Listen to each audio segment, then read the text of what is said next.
Hello guys, मैं दिवांशी शर्मा आज आपको द्वारिका जी के बारे में कुछ कहना चाहती हूँ। द्वारिका कृष्ण भगवान की बसाई हुई नगरी गुजरात के जामनगर में स्थित है। भगवान कृष्ण ने द्वारिका गोमती नदी के किनारे और अरब सागर में जरासंध के हमलों से अपने परिवार और अपनी प्रजा की रक्षा के लिए बनाई थी।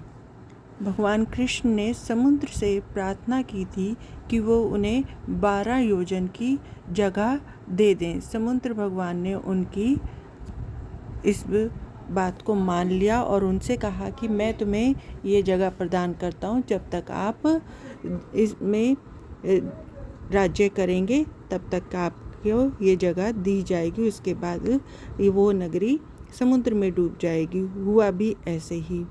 भगवान कृष्ण ने द्वारिका नगरी को 12 योजन जगह मिलने के बाद विश्वकर्मा के द्वारा वहाँ पर उसका निर्माण करवाया और उस नगरी को बसाया।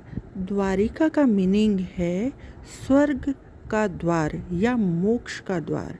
द्वारिका को स्वर्ण नगरी भी कहा जाता है। द्वारिका प्रथम द्वार, जगत मंदिर आदि के नामों से भी जानी जाती है।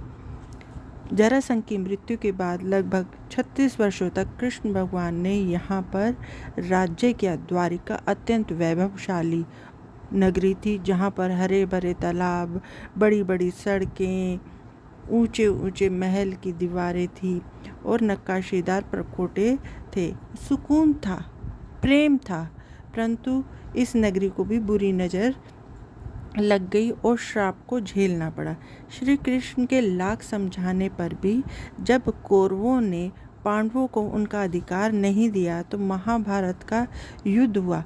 कृष्ण भगवान ने अर्जुन के साथ सारथी बने और युद्ध में हथियार रहित उनकी सहायता की और उनके कौरवों के 100 के 100 जो कौरव थे वो मारे गए और उनका वध हो गया, जिसके कारण माता गांधारी बड़ी ही कुंठित हुई और उन्होंने भगवान कृष्ण को श्राप दिया कि जिस विरह या वियोग के कारण उनको दुख प्राप्त हुआ है उनको भी प्राप्त हो, उनका भी समस्त वंश का नाश हो जाए।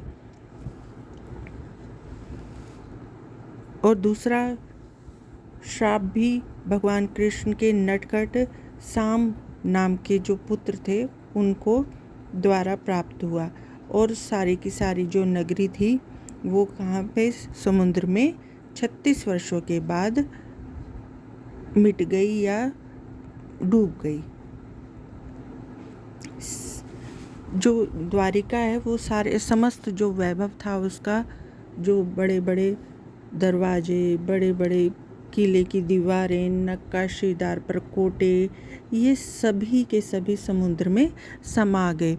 साम ने भी एक गलती की थी क्योंकि वो बड़े नटखट थे और उन्होंने एक सन्यासी जो थे आरुषि ऋषि उनके साथ मजाक किया था कि एक गर्भवती स्त्री का रूप बना करके वो उनके पास चले गए और पूछा कि मेरा पुत्र होगा या पुत्री होगी, जिससे ऋषि जो थे वो गुस्सा हो गए और उनको कहा कि तुम्हारे गर्भ से मूसल उत्पन्न होगा जो तुम्हारे वंश का नाश करेगा।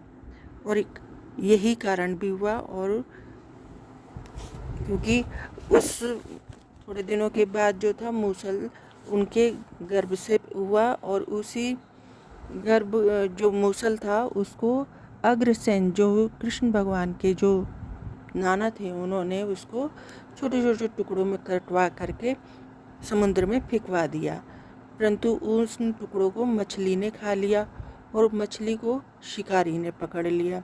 अब जब उस शिकारी ने पकड़ा तब जब उसको काटा गया तो उसमें से वही टुकड़े में निकले जो उन्होंने शिकारी को दे दिए, बेच दिए और शिकारी ने उनका बाण बना लिया, जो कि इसी वंश के नाश का कारण बना। ये जो समस्त नगरी तो हमारी डूब गई थी, परंतु ये वाली द्वारकाधीश जो नगरी है ये भगवान कृष्ण के पुत्र ने बसाई है, जिसका नाम था वज्रनाभ, और उन्होंने द्वारिका को अरब सागर के किनारे बसाया। इसी की द्वारिका की पुनर्निर्माण के लिए प्रधानमंत्री भी द्वारिका के दर्शन करने के लिए गए 25 फरवरी 2024 को, और उन्होंने वहाँ पर जा कर के पूजा अर्चना की, मोर पंख भी उस द्वारका नगरी को देखा। और उसी के बाद से ही गुजरात सरकार ने भी इसको ठान लिया कि सभी भक्तजन जो हैं और भक्तजन भी द्वारिका के दर्शन के लिए जा सकें सबमरीन के द्वारा। भगवान के दर्शनों के लिए भक्तजन भी थोड़े दिनों में द्वारिका में समुद्र के नीचे जा सकेंगे, जैसे हमारे प्रधानमंत्री मोदी जी गए हुए हैं। जय द्वारिकाधीश। आपको ये व्लॉग कैसे लगा कमेंट करें और सब्सक्राइब करें। धन्यवाद।